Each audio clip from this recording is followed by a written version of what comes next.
আজি মই আপোনালোকক মেনিফেষ্টেশ্যনৰ সময়ছোৱাত বা মেনিফেষ্টেশ্যন কৰি থাকোঁতে বহুতৰ মনত কিয় সন্দেহ হয় বা এনেধৰণৰ ডাউট কিয় আহে যে মোৰ মেনিফেষ্টেশ্যন পূৰা হ'ব নে নহয়, আৰু এইটো এটা খুবেই ডিপ আৰু ৰিয়েল কুৱেশ্যন হয়।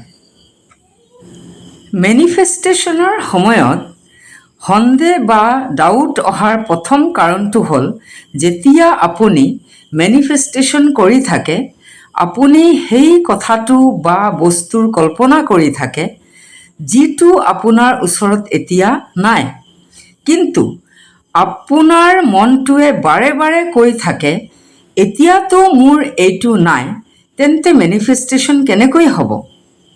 এই বৰ্তমান আৰু ভৱিষ্যতৰ মাজত আপুনি যি এটা ডিফাৰেঞ্চ সৃষ্টি কৰে সেইটোৱে হ'ল ডাউট।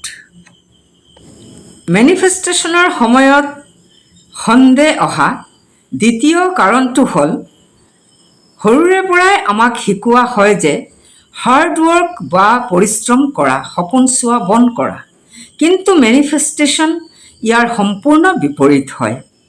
মেনিফেষ্টেশ্যনে কয় প্ৰথমে তুমি ভাবা বা থট ক্ৰিয়েট কৰা, তাৰ পিছত ফিল বা অনুভৱ কৰা আৰু বিশ্বাস কৰা, তেতিয়া তুমি পাবা।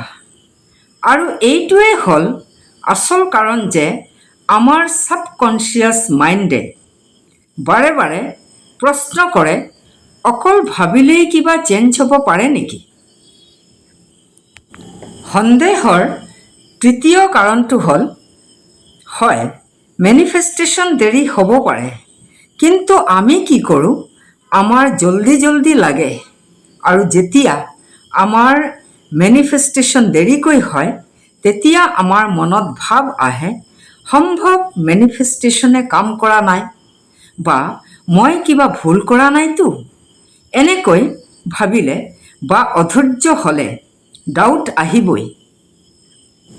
চতুৰ্থতে, মেনিফেষ্টেশ্যন দেৰিকৈ হোৱাৰ আটাইতকৈ ডাঙৰ কাৰণটো হ'ল আত্মবিশ্বাসৰ কমি।